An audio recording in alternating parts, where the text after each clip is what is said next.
This is Kyle Juszczyk, and you're listening to Nothing But Niners. This is Charles Haley. You're listening to Nothing But Niners. So now they've got to start from deep in their end of the field, and Garrison Hurst takes advantage of it. He takes the handoff, sweeps to his right, gets to the 20. He's in the 30, needs to cut in. He comes back up the right sideline, breaks the third tackle, comes down to the 30. He's down to the 20. He's down to the 10. He's down to the 5. He's into the end zone. Touchdown! Touchdown! 49ers! 96-yard run from scrimmage. Garrison Hurst breaking tackle after tackle, sweeps down the sideline. Throws off bodies like clothes after a marathon. Young, back to throw. In trouble, he's going to be sacked. No, gets away. He runs, gets away again, goes to the 40, gets away again, to the 35, cuts back at the 30, to the 20, the 50, the 10. He died. Touchdown, 49ers. Third down, Alex takes the snap. Alex looking, got it, post, and it's got it! Touchdown! Touchdown, 49ers! It is second down. Ryan takes the snap, throws the slant to the left side. It's Russell intercepted. The 49ers pick it, and Navarro Bowman is redemption. Navarro Bowman running it all the way for the touchdown. No greater redemption. The San Francisco 49ers, we can do whatever we want. Click, click, boom. What's going on, people? This is your boy Mike from the Nothing But Niners crew, and guys, I'm back to bring you guys another fun episode. So listen, I was going through our YouTube page, right? And I was trying to figure out exactly how many videos we've done. And according to my calculations, it's somewhere between 2,100 and 3,500. That's a lot of videos, man. That is a lot of episodes of Nothing But Niners. So I want to thank everybody out there for hanging with me, for sticking with me, and shout out to all the day ones. I really, really appreciate you guys, man. Shout out to everybody that's in the chat already. I see y'all in here turning up, man. I'm really, oh, man, look at y'all in here talking. Man, come on. Huh? Come on now. Come on now, DJ. You know what it is, man. Well, shout out to everybody that's out there. Let me run through these formalities really quick, and we're going to get to the show, okay? Guys, if this is your first time here on the YouTube page, I sincerely appreciate everything that you guys have done for us. And if you like the show, please give it a thumbs up. Hit that like button, all right? Then subscribe. And after you subscribe, turn on those notifications so you know exactly when we're going live. Give us a follow on some of our social media platforms. We have Snapchat, Instagram, and Twitter. Those three handles are Nothing But 9. That is the number 9. Nothing But 9. ERS. And then we also have Facebook and Twitch. Those handles are Nothing But Niners. They're spelled all the way out. Make sure you guys give us a follow over there as well, okay? I would appreciate it, all right? And then, guys, if you have questions, comments, concerns, suggestions for the shows, anything like that, head on over down there to the email.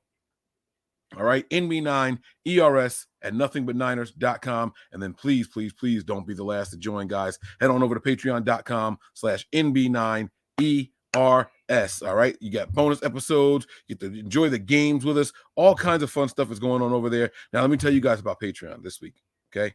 This week on Patreon, here's the challenge. In about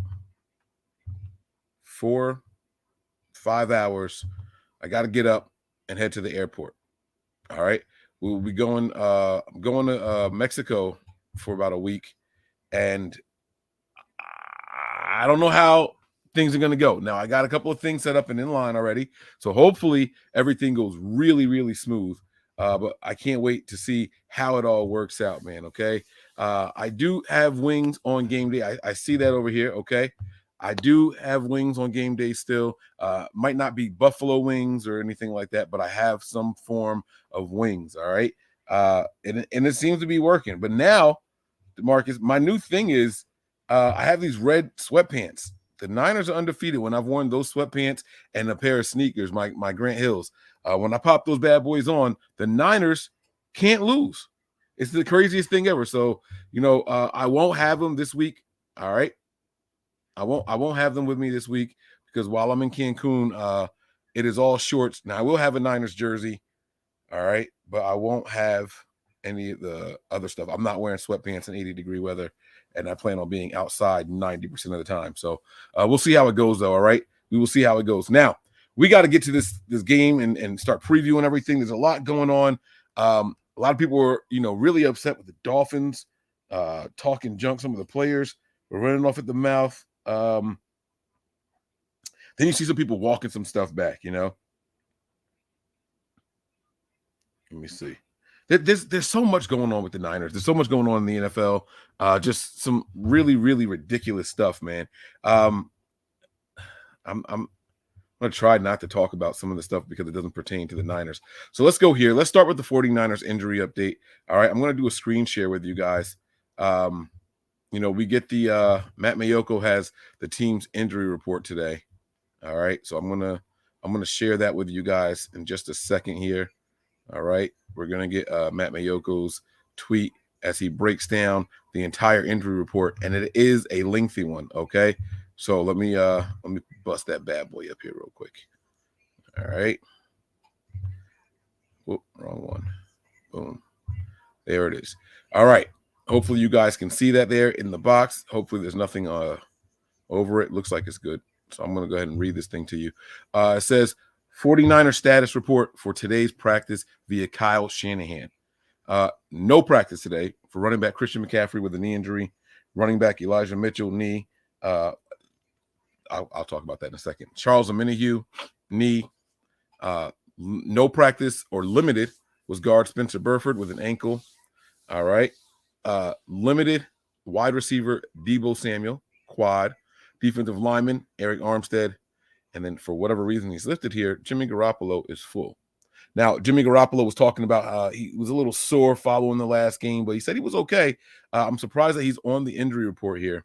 But I do want to talk about something that I saw in this tweet. I know people are going to be asking questions about it.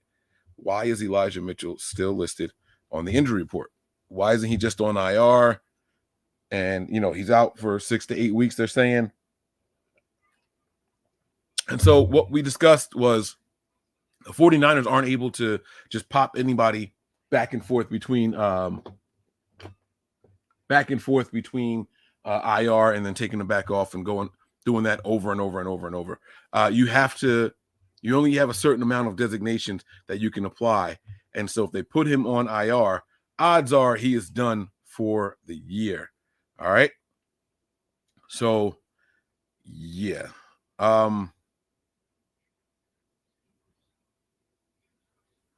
I don't know. So we'll see how. I'm not putting on them hot ass sweatpants out there in Cancun, man. That's not happening. All right, but no, man. The rest of this injury report doesn't really surprise me. If I had to say that there was one surprise on here, it's the fact that, or not on here, I should say, is left tackle Trent Williams. All right. Normally he misses a day of practice because he gets the vet day, and I don't see his name on here anywhere. I thought he would be a healthy scratch from today's practice, but he's not. So it's pretty cool seeing who's out there, who's available for the 49ers. And, you know, I'm going to get to some of the smack talk stuff in a second, but let me that injury report is a good one. I will say that is a good injury report for the 49ers. Obviously, you know, we don't have Mitchell. We won't have Mitchell, but I've seen worse from the 49ers. So that's definitely not one that's going to trouble me too much. All right. Let's talk about here. I got another one for you guys. All right. Here it is right here. I'm going to go over the Dolphins injuries as well. All right. Now, what's weird about this is it's probably the biggest injury to the Dolphins, and they can't seem to find a way to commit to it or not commit to it. And I thought this was going to be very, very interesting. So the Dolphins are already without their right tackle. Okay. But word on the street is they don't know what they're going to do with their left tackle. All right. So check this out here. Hopefully you guys can see that clearly. All right. This is a tweet from Cameron. Oh, shit. Sorry. From Cameron Wolf. He says here, Dolphins head coach Mike McDaniel indicates left tackle Teron Armstead, Peck, won't have surgery and hasn't been ruled out to play Sunday versus the 49ers. I'm told Armstead has been telling folks he's aiming to play this Sunday. Armstead does have a remarkable ability to play through injuries. And this is a moment where I really, really wish Tony was on here, Wayne was on here, because I fully want to know.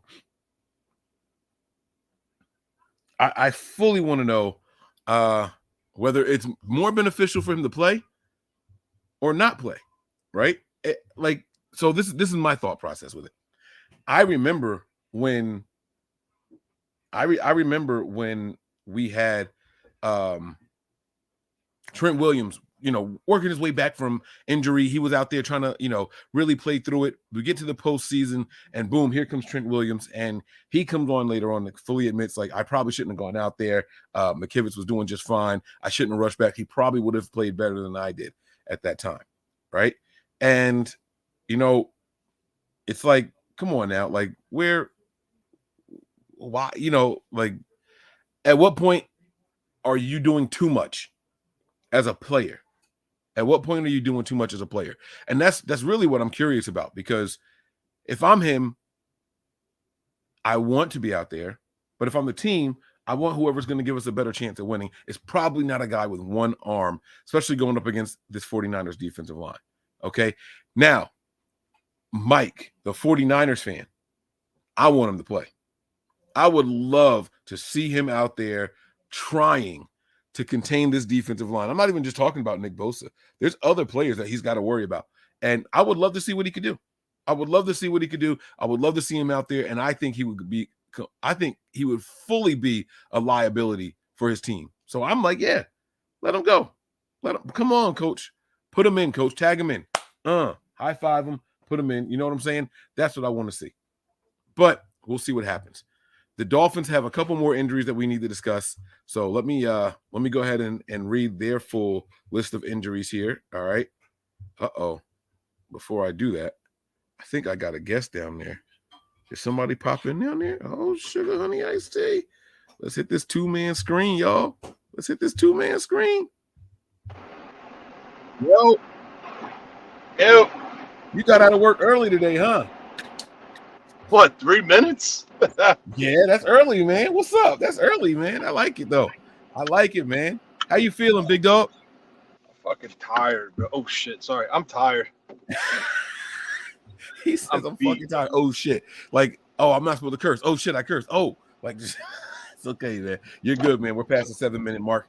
Listen, man, really quick, what I was just discussing, I'm actually glad you chimed in when you did. I said I wish Tony or Wayne was here. I was just discussing the fact that they haven't ruled out Teron Armstead. He's got this torn pec.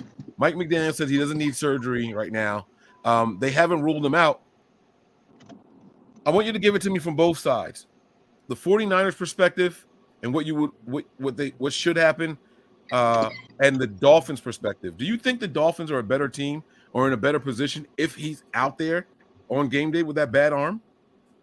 I mean, I don't know how he could possibly play, and he's going to get tested right off the bat with Bosa, so he's going to have to use his arms and pushing. So I honestly don't think he's playing, to be honest with you. And I know, like, people say, like, Justin Smith, when he got hurt, he tore his – he didn't tear his pec. He tore his bicep or tricep. So that's different.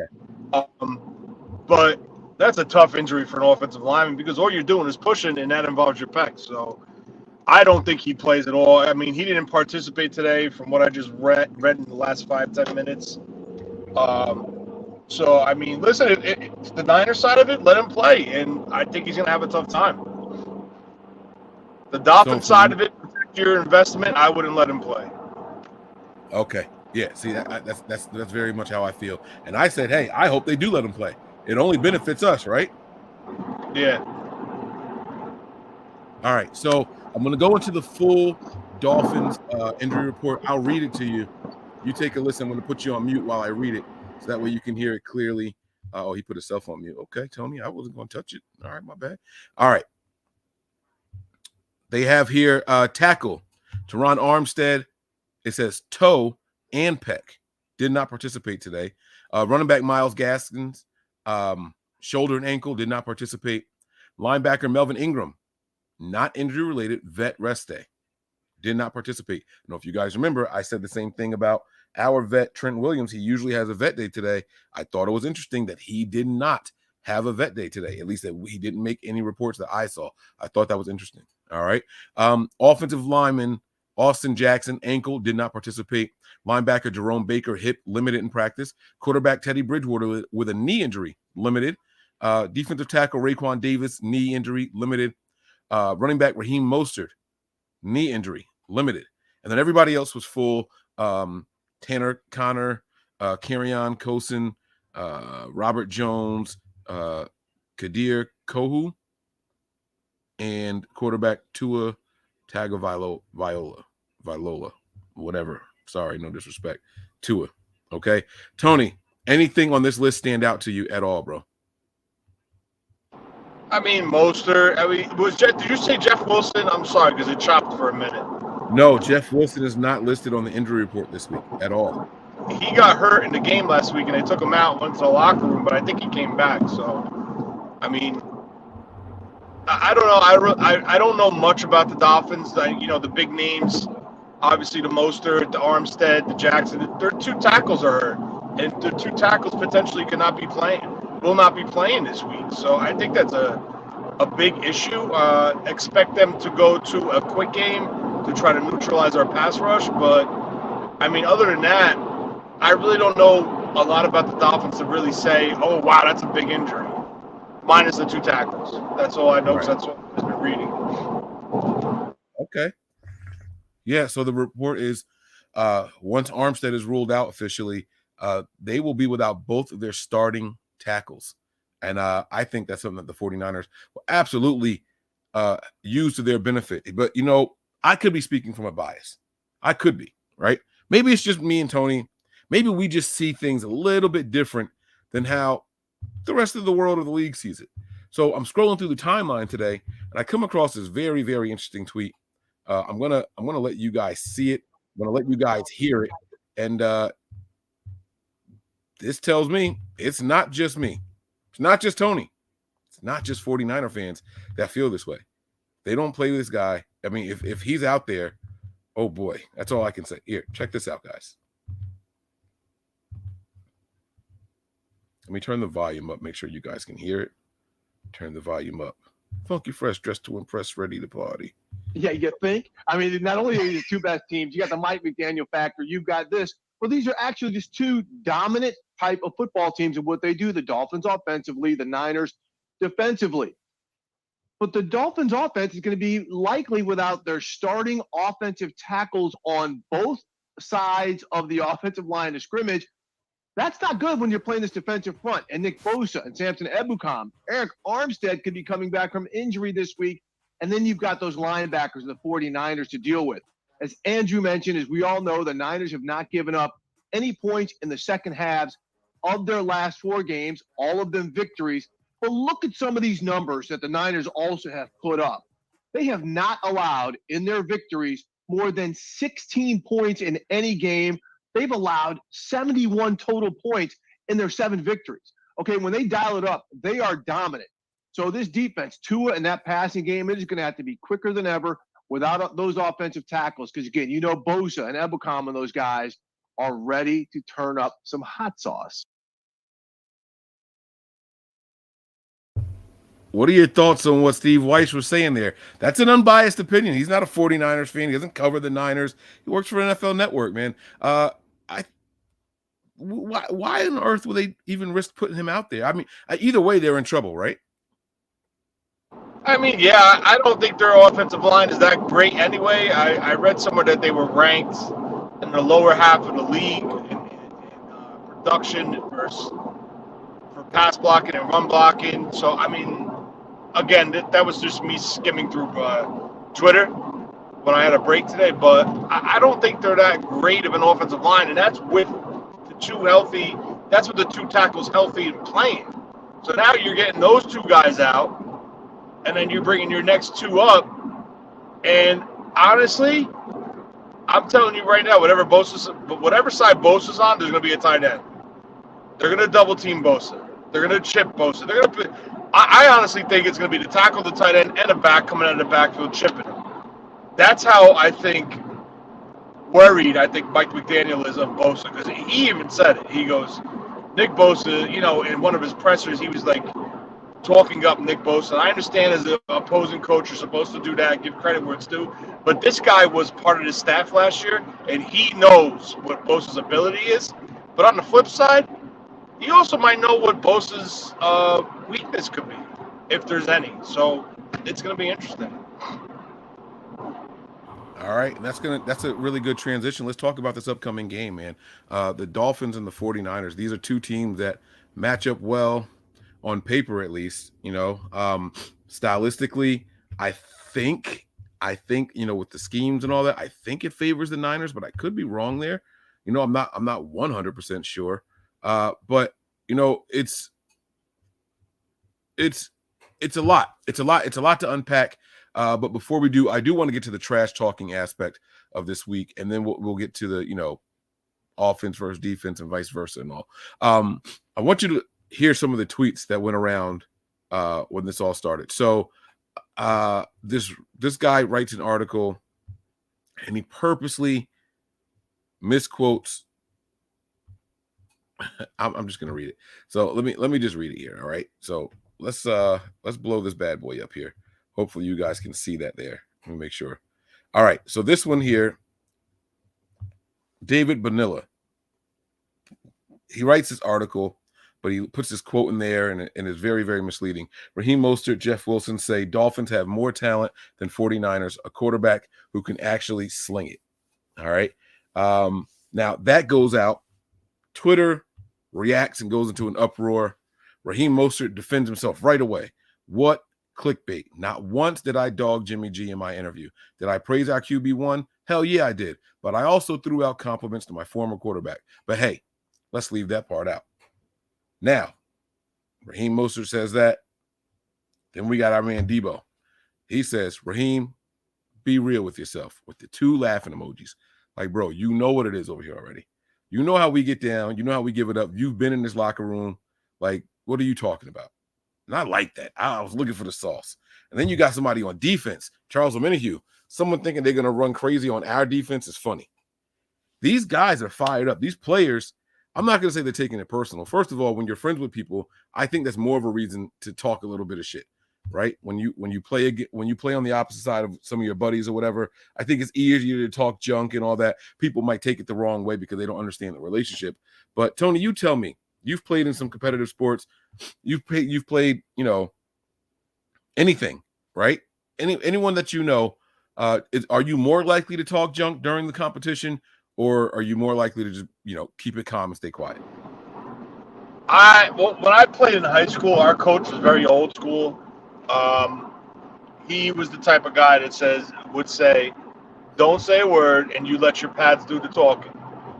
And that's the way, that was what was like embedded in my head for 3 years of high school. It was the same shit every week. We had a guy that used to work for NJ.com or one of the papers at the time when I was in high school. His name was Art Stapleton. He actually covers the Giants right now in New Jersey. I think maybe for the Star Ledger or something. I'm not 100% sure. But he was the type of guy that would poke and prod. Like if we were playing like a rival, like it was like Passaic, if we were playing Bergen Catholic, he would poke and prod at us and try to get us to talk and try us to get material. And he would do it the same with Bergen.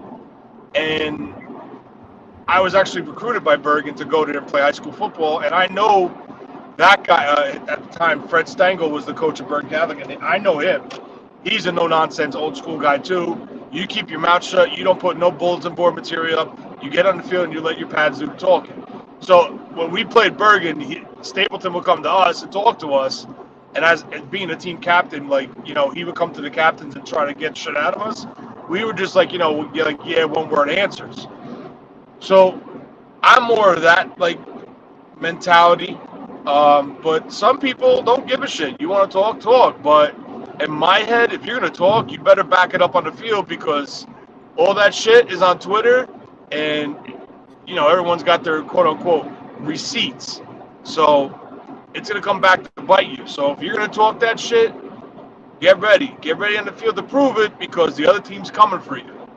And that's how I feel about it. Listen to Tony using that Generation Z lingo, receipts. I hear you, man. But so I get that part, right? And that's when you're competitive against another team and all that. But what about talking with your buddies when you're against your buddies? Because Debo and Mostert, they're friends, right? Raheem Mostert recently went on KMBR, did a whole interview, and I listened to it. He said, "Guys, listen, man. Like, I'm cool with Jimmy. Like, I was in his brother's wedding. Like, his wife, his brother's wife, and my wife are friends. Like, he's very cool with Jimmy Garoppolo and his family. So he wanted to make it clear, like, it's no static like that. Like, I would never do that with Jimmy. So it was, one little snippet taken from one spot, reuse or misuse, and then they cut it and clipped it and put it together, like the words. But how were you when you competed against your buddies, against your friends? Oh, we would talk shit to each other, but there was no social media back then. It wasn't like this. Like, you know what I'm saying? We would be out, we would see each other, like we were playing the next town over, like Nutley, or we would play Bloomfield, or we would play Passaic. If we were out, we would talk shit to each other, like whatever. But people had friends in other schools who was dating another girl from another school or another guy from another school that was on the football team. So it's not like it was today. Like, I'm an old fart, so there was no social media back then. You know what I'm saying? So it's tough to say. But today, I don't know. Maybe the kids do talk. Maybe they go on their little tweets and their Facebooks and their Instagram and do a TikTok or something like that. Like, I didn't have that as a kid, so it wasn't that era. MySpace was just starting. Damn, I just revealed my age. I did want to tell you this though. Old farts don't stink anymore. Just want to put that out there. Just want to put that out there. The worst is over. All right. All right. So. All right, man. So 49ers versus Dolphins, man. There's a couple of things that we should go over. How do you think this offense, our 49ers offense, right, is going to match up against the Dolphins defense? Who are some of the players that you're worried about on the Dolphins defense side of the ball? I think they have a solid pass rush up front. They're a bunch of high motor guys. Baker, I think, is named the linebacker. He's a sideline-to-sideline guy. I like him. I liked him coming out of the process, the draft process. But, I mean, I really don't know much. I know they got Xavier Howard and Byron Jones as their corners. The kid Holland, I think, is their free safety or strong safety. So there is some talent on that defense, but I just think it comes down to the coach. And believe me, I think Mike McDaniel is working with their defensive coordinator, which I don't know who it is, but helping them to come up with a game plan and a scheme for the 49ers offense, and what to look for, tendencies, motions, Trent Williams tipping off with his foot placement, stuff like that. That's a joke. I know. But listen, it comes down to this, right? A good teacher will never teach his student enough to beat him. You have to remember that. If you look at the success rate of Kyle Shanahan versus all his previous assistants, he has a significant edge in winning versus all those guys, McVay, LaFleur. So Mike McDaniel is a very knowledgeable guy. I'm not discrediting him at all. As a matter of fact, he's been the longest with Kyle through Kyle's coaching career and his coaching career. But I just think Kyle has things up his sleeve that, he really didn't share with everybody. Or he could be creating new things on the run. Give new looks and new formations, new alignments, and try to catch Mike McDaniel off guard. But I just feel that the Niners have a ton of talent on offense. The offensive line, up until last week, I think the Saints had a hell of their defensive line gave them the Niners offensive line a run for their money. I just think the Niners are really talented, and it's going to come down to Kyle with his coaching and, digging in that bag a little bit further than what Mike McDaniel really knows. Yeah. Now, last time I checked, the 49ers were 4-point favorites. Now, prior to the game, the Niners were 4.5-point favorites. It did go down a half a point, but I don't think that's that big of a deal. I think when they saw the offense struggle a little bit against the Saints, they kind of got a little nervous. But let me ask you this, Tony. If you had to say which defense has been playing better this season, would you say the Dolphins or the Saints? I think, well, the Saints just got healthy last week for the most part of it. They had a lot of players, Cam Jordan, Davenport, so you really didn't get that look. But I will tell you, Miami has they have 2 edge rushers. I totally forgot about this. It just popped in my head. They got Bradley Chubb. And Bradley Chubb, and you pair him with that Phillips kid that I was super high on coming out of the University of Miami. Those guys are going to give McGlinchey and Trent some go. They're going to be working, man. They're going to be earning it this week. And I expect Kyle, of course, we're going to have to help out McGlinchey a little bit. But, I think they're going to give him a run for money. I swear to God, I totally forgot they traded for Bradley Chubb. Okay. A little bit more worried now, huh? Okay, I like that. That, man. It's not that I'm worried. I just think it poses something where Kyle has to adjust and potentially restructure or rework something or tinker with something to potentially assist McGlinchey. Because those 2 guys, I don't care who it is, they will give McGlinchey fits. Chubb with his power and Phillips with his athleticism and speed off the edge. I that's just the way I feel. I think it's going to be a tough day for McGlinchey. I think Trent can handle himself, but I think they're going to go at McGlinchey. Every time people say McGlinchey's going to have a rough day, he has one of his better games. They said the same thing against Khalil Mack. McGlinchey did just fine. I don't remember complaining about McGlinchey last week much. I don't know, man. I don't know. I think it's interesting. I feel like the bigger the task, the better McGlinchey does. It seems like he gets stuck with like blitzes and secondary people, you know what I mean? Or some linebacker catching him off guard or a safety. I feel like that's where he tends to struggle. But when he's head-to-head with a good pass rusher, he really seems to anchor down well and hold his own. But I could be wrong. I do have a Mike McGlinchey bias, so I'm well aware of that. I haven't seen him really struggle against a good pass rusher. Like, can you think of the last time he got whooped by a good pass rusher? I mean, it's not technically always getting whooped, right? It's the brain, it's the mental breakdowns. Like, there was a play last week, he got into his kick step, he literally watched the guy run right around him, and he just stood there. Like, you can't have those mental breakdowns at this point in your career with the San Francisco 49ers. Are you talking about the guy that went inside to the guard, and then he went to his right. Like, McGlinchey, he took an inside setup and kick step back, and he looked right, left, and then the guy went right around him, and McGlinchey was still standing there looking for someone to block. I don't know if it was because when he turned his head, he lost track of him. I don't know. But listen, McGlinchey does play well at times, but it's the times where he struggles that it's such a negative impact for this offense. Whether it's a holding call, whether it's a false start, whether it's a missed assignment, whether it's he's getting bull rushed and thrown on his back. It's always something, and that's my issue with it. Like, you're in a contract year. You're looking to get paid. You're in year 5. Year 6. No, year 5. You're in year 5 of an NFL player in the same system. You should not be having those issues. Now, is he locked in? Is he dialed in? I don't know. Is his mind on other things? I don't know. But that has to come to a stop because it's a consistent issue week in and week out. Granted, it's not for the whole game, but it's at key points. And until he corrects this, he's going to have a bullseye on his back, in my opinion. I thought this was only his 4th year. No, it should be his 5th year. They picked his 5th-year option up. His contract's fully guaranteed this year. Because their first-round picks are 4-1, right? Oh, yeah. You're right. No, you're absolutely right. Yep, you're right.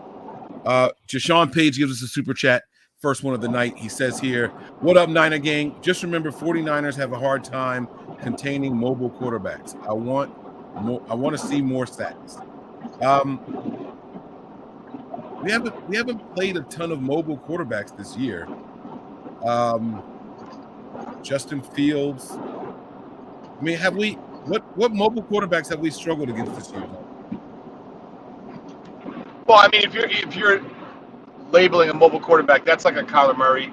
But like the Colt McCoys, the Andy Daltons, they show that they can extend plays and make plays with their legs, whether it's like a 5-yard pickup. Mariota. Like there are quarterbacks that we have faced that did extend plays with their legs. So I guess that's what he could be talking about. But like, in my honest opinion, I think Tua was 100% instructed. You do not leave that pocket unless there's nowhere around you, because I think he is one hit away from having, a problem. I hope to God it never happens, but I think they're trying to mold him to be a true pocket passer. And if it's not there, you throw it away and you live to play another down. But if you're concerned about the pass rush and the lower totals in the sack production or in the sack column, you got to look at what the opposing teams are doing to Nick Bosa. Chipping, double teaming, running away from him, crackback blocks. It's happening. You have to take that to accountability, because I don't think there's any offensive coordinator that's going to face the 49ers and they're going to say, all right, right tackle, left tackle, mano a mano, you versus Nick Bosa, man up. It's not going to happen because it's not going to be a favorable matchup. So They are scheming Nick Bosa out of the game, whether it's screen passes, jet sweeps, quick passes, getting the ball out under 2 seconds or 2.5 seconds, bang, bang plays to get him out of his rhythm or to prevent him from getting to that quarterback to get that pressure or sack or pass deflection. Yeah, no, I see people naming names in the chat, but we didn't struggle against any of these quarterbacks except Mariota and Mahomes. And Mariota didn't. I mean, Mahomes didn't really do it with his legs. I mean, he got a couple, but Mahomes he didn't. Had that one huge play. Not Mahomes.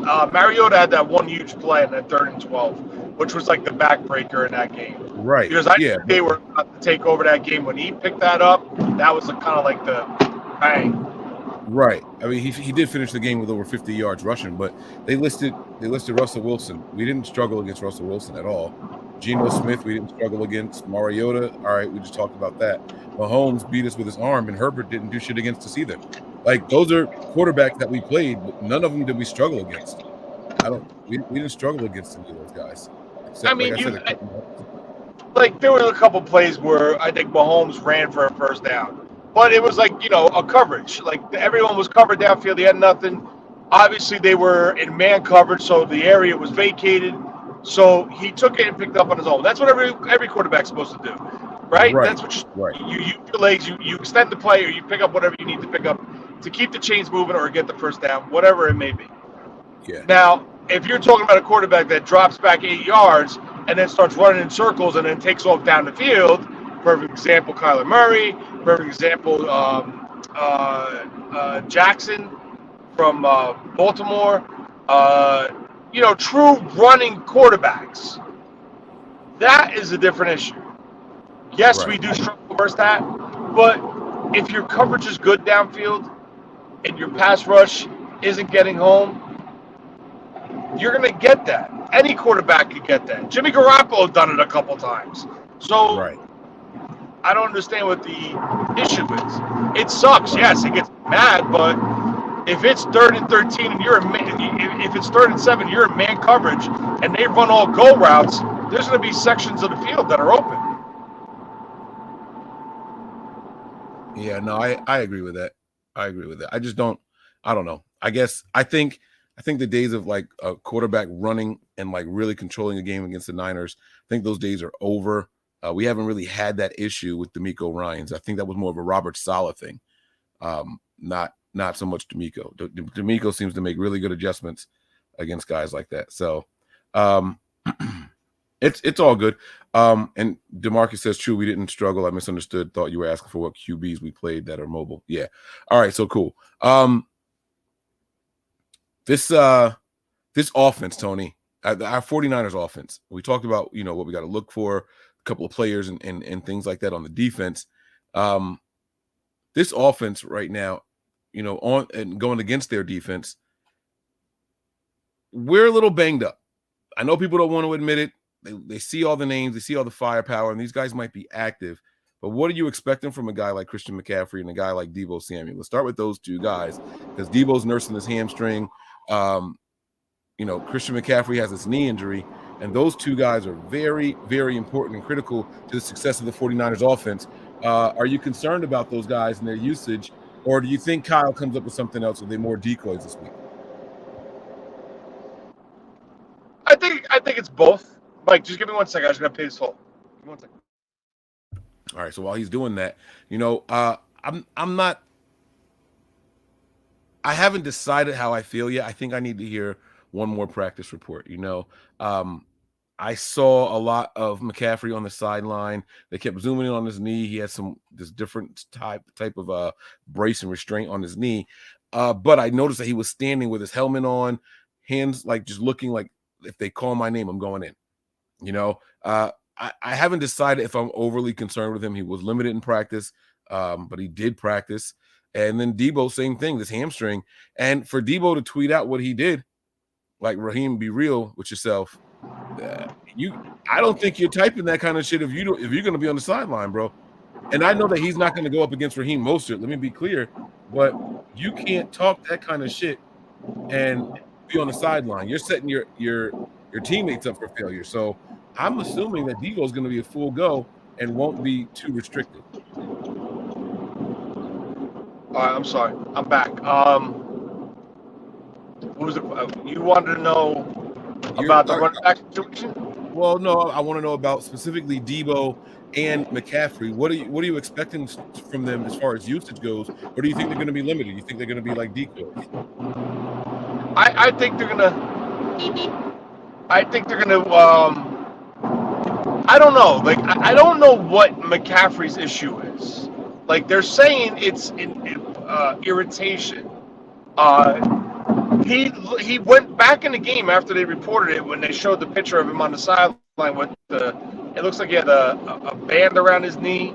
Right, yeah. And he ran the ball. He didn't show any, like, favoritism or, like, hindrance to his knee or that side of his body. So I don't know exactly what it is. But then again, let's flip it back to when we made the trade. Some people, like, that was a concern, his injury history. So, is it wear and tear? We don't know, but I don't think it's serious. As far as the people saying we should have never traded Jeff Wilson, I'm over that. All right, Jeff Wilson is no more a 49er. He was not in the team's future going forward. You made the trade for McCaffrey. You invested in these two rookies. Let these guys develop. Let them get some run. Let them develop, and let's see what they have.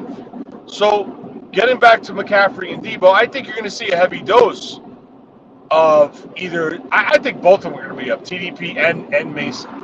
The only concern I have about Mason is I see Mason as more of a power runner in between the tackles. I haven't seen Mason really go outside zone, inside zone, where it's pretty much timing. I want to see that more of him. Of course, he gets the nod because of the special teams value, but I think McCaffrey could potentially be a little bit of a decoy this week, or if he's good, it could be on the outside, or if he is used, it's going to be in the passing game.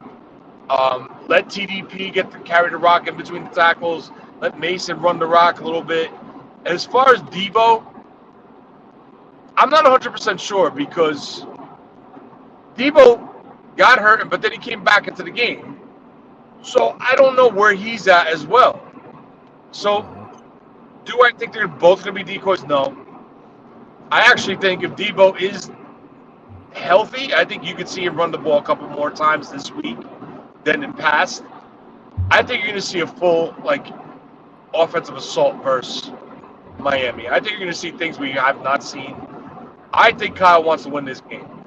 And whether they're decoys or they're playing, it is a little concerning because of the unknown. But if it was serious, the Niners would have said it, like, flat out. They would not have been on the field today because McCaffrey was on the field, if I'm correct, right? Yep, He was alleged, but participated. So, did Debo participate? Yes. Yeah. So I don't think it's as big of an issue. Let me read you the 49ers injury report because I think I did that before you joined. So the 49ers injury report today. Oh, wait, no practice. Christian McCaffrey and Elijah Mitchell and Aminihu. My apologies. They did not practice today. Limited was Spencer Burford, and limited was Deebo Samuel and Eric Armstead. I apologize. My bad. Christian McCaffrey did not practice today. Someone tweeted he was on the field with a helmet. Maybe he was on the sideline doing things, but I think Lombardi tweeted it. Here, I'll do a search real quick. Let me see what I can find. All right. But I mean, listen, I think it's more precautionary right now with McCaffrey. I don't think it's really time to start ringing the alarms. Like, I don't think it's anything to that magnitude. And again, I want to see these kids develop. I want to see what they have. And just from what I saw last week with Mason, how he finished that game, it's impressive. And now Kyle put that on tape. I don't think Kyle has an excuse anymore at the goal line. They got to put this kid in because now the team see it. I still think this kid could bust through that line and get into the end zone. He's just that physical of a runner. He's more physical than TDP. I think TDP is more of the potential zone guy, inside, outside. But, we'll see. So, we'll see what Kyle has. This is what Lombardi tweeted. He tweeted two different tweets an hour apart. The first tweet that he tweeted said, saw Christian McCaffrey in the 49ers locker room wearing a jersey and walking around without issue. Fact, McCaffrey had his jersey on, suggests that he was preparing to take part in today's walkthrough. He's already been ruled out of practice, which is a positive sign for San Francisco. Then, an hour later, he says Christian McCaffrey was indeed out at walkthrough. Now, he doesn't specify what he means by out. Out on the field or out not participating. Then he says, even had his helmet on. He came off the field as the 49ers were starting practice, but indeed a good sign. So, yeah, he was out there working out and things like that, but he didn't take part in practice. So yeah.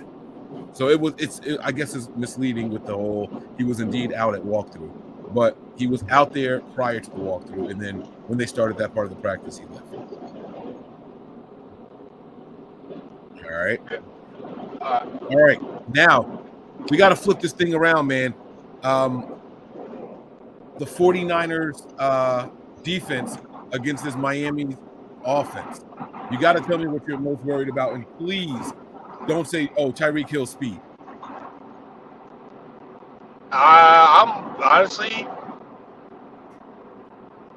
I don't know. I don't know what I'm worried about. Okay, is that all you're worried about, is Tyreek Hill speed? No, because I think Waddle's just as dangerous as Tyreek Hill. Yes, sir. I like that. Good answer. I think it's a 1-2 punch. I think the Niners are going to try to scheme up something to try to not eliminate, but to try to control or try to, what's the word? Tame or whatever. Try to control Tyreek Hill. Expect the Dolphins to take deep shots early. I think they come out swinging. I really do. I think maybe he runs an outside zone, pulls it back, and the next play he's dialing it up downfield. You think we see a lot of man defense this week because the Dolphins players are just too fast for zone? Like, they'll run through all the zones, and then you're leaving safeties, stuck in the position. Like, how do you think it plays out? I don't know. I think they're going to try him in zone first. I think early downs, I think you're going to see zones. On third down situations, I think you'll see them come up and play man. But here's the key factor, right? If it's quick game, that alleviates the pass rush. So you almost have to go to a zone because you can't cover those two type of players with their speed for extended amount of times. So they're going to have to go zone, in my opinion. Situation where the defensive line is doing their thing and applying pressure consistently, I think you could see and try to jam these guys off the line of scrimmage. Don't give them a free release. Again, you broke up. You said you think we can see what? I think if the defensive line could get home and apply pressure, not just get sacks, but get back there and get him off his comfort zone, I think you could see them try to go man and try to reroute these guys off the line of scrimmage. Meaning don't give them free releases and let them just hit top speed right off the line. Yeah. Because that's when you have a problem. People are talking about, the Niners and their 4 games of, no points in the second half. I want to let people know about the Dolphins' last 4 games also. They have scored over 30 points in their last 4 games. So I think we got to be mindful of that. 31 against the Lions, 35 against the Bears, 39 against the Browns, and 30 against the Texans.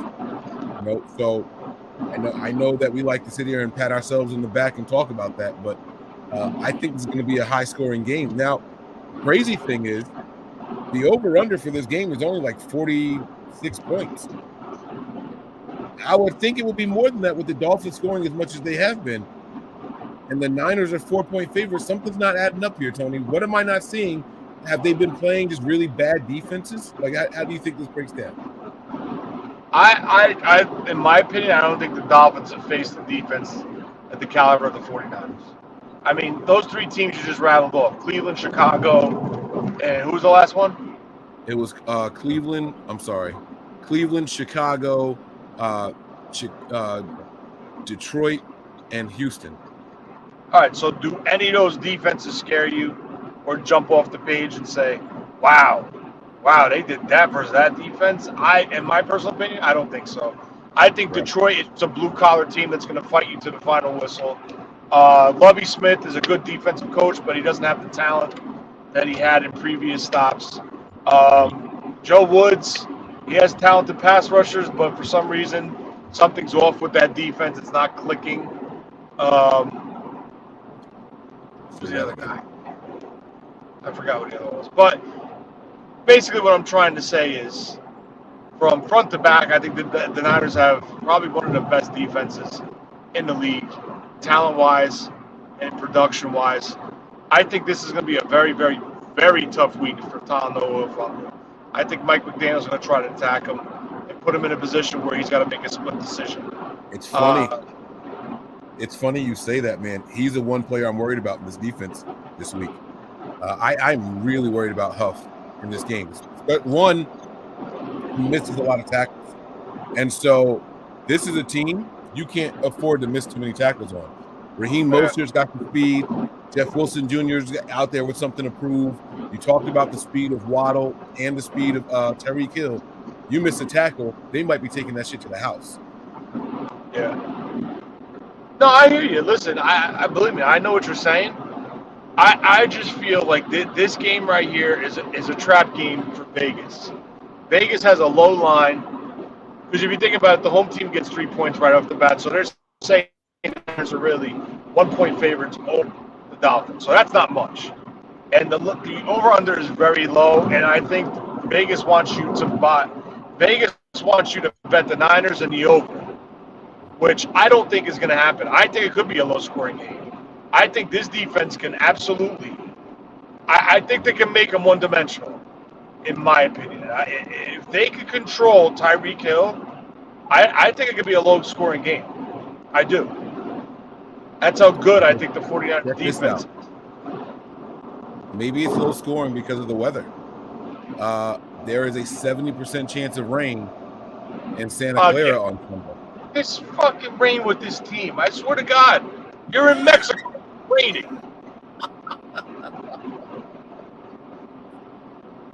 What do you want me to tell you, bro? I'm just telling you like that. That's what it is, man.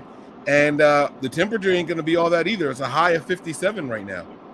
So you got to look at this, right? Weather conditions, they're flying cross country. They're going to be jet lagged. There's a lot to take into this consideration when you try to analyze this game and break it down and try to project the winner, right? Yeah. You know, slick turf, favorable for the defense. You know, will the speed show up in this type of track conditions? Like, you know what I'm saying? I mean, field conditions. So, you know, it's tough. It's really tough predicament. But, I mean, they're two very talented teams. Both coaches know each other.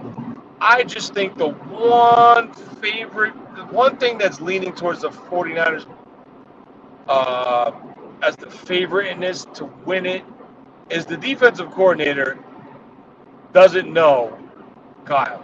And I know Mike McDaniel could work with him as much as he could, but this defensive coordinator does not know Kyle the way D'Amico is going to know what to expect from McDaniel. Yeah. You understand what I'm trying to say? There's a gap there. Yeah. Now, my thing is this. All right, so let's say it's raining. Let's say it's cold. Like you said, they got to come across. That's going to kind of neutralize some of that speed and the throwing that they're going to do with the ball, right? Yeah. You got Raheem Mostert, who was I wouldn't even say a one cut. He's just a one-directional runner. If he hits that hole, he's gone. He's that an outside zone guy. Right. That speed, I think, gets a little neutralized. You got Jeff Wilson Jr. I think he's built to run in this kind of game. But that's all they have. You got Gaskins, who's injured or out. I don't even know if he's going to play. Then you look at the Niners running backs. I know about the McCaffrey knee injury. But you look at a guy like Hasty. I mean, damn it. I keep calling him Hasty. You look at a guy like Mason, and you look at a guy like TDP. And even if they call up Coleman, those three guys, I think, are more built for a running in the rain type of game. Could that be it? And then the Niners offense is short passes. So the rain doesn't really affect them as much because they're not going deep anyway. You get your possession guys close to the line of scrimmage. Does that all favor the 49ers? It could. It could. I mean, every point you're making, I mean, pretty much seems like it does. But, I mean, listen, it's going to be a hell of a game. This is the game I wish was really, like, flexed, but it wasn't, so it's come on, man. You want to see the Cowboys and Colts? Cut it out. What the hell out of here? I ain't watching that shit. Garbage. What the hell was I going to say? I forgot. I don't even know. Well, I was just asking you if it favors the Niners, this weather and all that. Is it something that's in favor of this team and their offensive style? Well, slick conditions always favors the offense. Always. On both sides of the ball. Like, even versus, you know what I'm saying? Even versus, when the Dolphins have the ball versus Niners defense, there's always a slight edge in wet conditions because they know where they're going, you don't know where they're going. So, I mean, if you're talking about the fear of speed, now that we know that there's a 70% chance of rain, does that slow the speed down? So now you're coming down more to an even level. And I just want to say this, right? And I'm not trying to pat the 49ers on the back, or I'm not trying to discredit Mostert or Jeff Wilson Jr. But they both have had their success in the same system. All right? So that tells me they're products of the system. But I will tell you this. Neither of these guys have faced a linebacking core as fast as the 49ers that can cover as much ground as the 49ers. So I want to see, and I'm not knocking them, and I'm not saying, no, they suck, they're going to be garbage. No, he could come out and have a monster game, Raheem Mostert. He could. But I'm just saying, he's not going to be running as free as he was when we saw him rip off those big runs when he was a part of the 49ers, because that Packer defense, their linebackers were slow. It was Blake Martinez, right? They're not fast guys. The Niners linebacking core is one of the, if not the fastest linebacking core in the league. So the sideline to sideline, the lateral shit, it might not run versus this defense. So they got to see. And, you know, seal block, your right tackle, if you're running to the right, that's a huge block for that right tackle. And now you're talking about potentially not having your top two starters. I mean, again, I'm not bashing. I'm not saying they suck. I'm not discrediting them. I'm just saying the speed of the 49ers at the second level of this defense is very rare in the NFL, and it's not a common thing. Yeah. Hey, let me ask you a question. What was the most impressive drive to you last week with the Niners against the Saints? Shit. Oh, man. I'll tell you mine. We didn't score on it. It was the very last drive of the game. To put it out, we get the ball with 6 minutes left, and we need a bunch of first downs. We need to run the ball, and we need to run it convincingly, right? And we need to not get any big first downs on first or second. We need to use all 3 downs, use the 30 seconds each time, and run the ball off the clock. We need 2 first downs that way, and we could put the game away. And they did it. They absolutely did it. And so I think that drive, it was kind of telling, if I'm being honest with you. The Niners had a switch that they were able to flip, and they just didn't do it until when they absolutely had to. I'm wondering if, we talked about the travel, the altitude, the cold, the more altitude, the rain that happened in the beginning of the game in Mexico. Then you come all the way back home, short week, days off with the workout and all that stuff, and then boom, you're back out there on the field. And I said, this offense is probably going to be a little stagnant. The defense definitely came to play. That goes without saying, right? But the offense is going to be a little bit stagnant. I'm wondering if the offense has their second win now.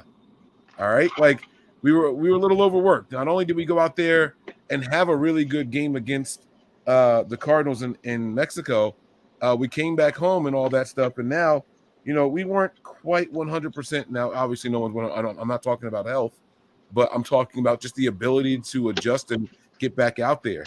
Late start to the week in practice. I think this team now is all of a sudden better equipped to go out there and play a game where if they had to get into a shootout, it could happen this week. I don't think it could have happened last week. Yeah, last week was, that was a bad scenario last week. Yeah, they got into their rhythm, but that's a common thing with this defense this year for some reason. But listen, it is what it is. I'll take it. I'll take that performance. They haven't given up a point in one full game in 3 second halves or 2 second halves? No, 4 second halves. So 4 second halves and then 1 full game. Oh, okay. If you're not counting the full game, then yeah, 3 second halves and then the full game. Yeah. Yeah, that's absurd. That is just absurd. Right? So I think they needed this. They needed that they had to get that week out of them because of the travel, I read somewhere they didn't come back to San Francisco until Tuesday. Right. That's what I was saying. They got back late. Practice was pushed down a day. And the team, I kept saying this before the game and people thought I was crazy. The team practiced the day before the game. You don't hear that. Full speed. You don't hear that happening a lot. I don't know what they were thinking. I think that's the last time they do that too, by the way.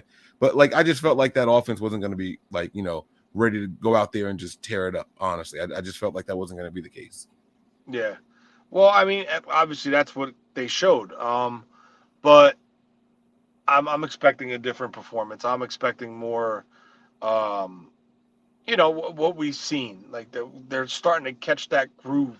But we don't have Mitchell now, so who's the next guy to step up and take that role? Is it Mason, TDP? I think McCaffrey's still going to have the heavy load as the receiver and potentially a decoy. So I don't know. We'll see. Yeah. Well, look, man, I'm going to wrap this thing up here because I have a flight to catch in a couple of hours. So I got to finish packing. I got to get some sleep. Was there anything else that you wanted to add before we get going? Any final thoughts to wrap up the show with? No, I'm trying to go to bed. I just got home. No, there you go. All right. Well, guys, my final thoughts are going to be this. Make sure you have those notifications turned on because I will be back. Once I get to Mexico, I'm going to test the reception out there. I'm going to test the Wi-Fi. I'm bringing all my equipment with me to do shows. That's actually what I'm putting in my carry-on bag. So, good luck. You can do that. Yeah, I should be able to do that. Microphones and shit. So, you know, I'll see. I'll see what I can do when I get out there. I'm looking forward to this weekend, but I'm definitely going to be going live. If the reception and all that is bad, you guys let me know, and then I'll wrap it up. We'll find another way. I'll record some videos and then upload them later if I have to do so. But I will be going live once I get to Mexico and I get past the meet and greet and all that stuff and hanging out with friends and family. And then, yeah, I have to show you guys the nice little room that we have and all the suite. So, yeah, all that good stuff. All right. I got nothing else. Tony, thank you so much for jumping in here. Faithful out there, man. You guys be good. Take care of each other. I'll continue to be positive. Uplift each other, guys. Find a faithful in need and you know, try to do a little something for people that you can. All right. And I am not bringing those red sweatpants to Marcus. It's not happening. If we lose this week, y'all can blame it on the pants. I'm not bringing those red sweatpants. We are undefeated when I wear them, but I can't justify it. Too much space in the suitcase, and nah, man. Nah, I just can't do it. So that's gonna do it, guys. I'll be hollering at y'all soon. Prepare for glory. Anticipate pain. But always remain faithful. We're out of here, guys. 1. We all gas, no brakes, pumped up, no fakes. We spinning, we winning, we high stakes. We never miss, we all makes. Look at us dudes trying to prove, bringing you news with nothing to lose. Mike, Nick, Tony, Wayne, Method Man, we bring the pain. Hey, see, I'ma confess it. We under the pressure. If you looking to find us, we them nothing but Niners. Niners. We nothing but Niners. We nothing but Niners. We nothing but we them nothing but Niners.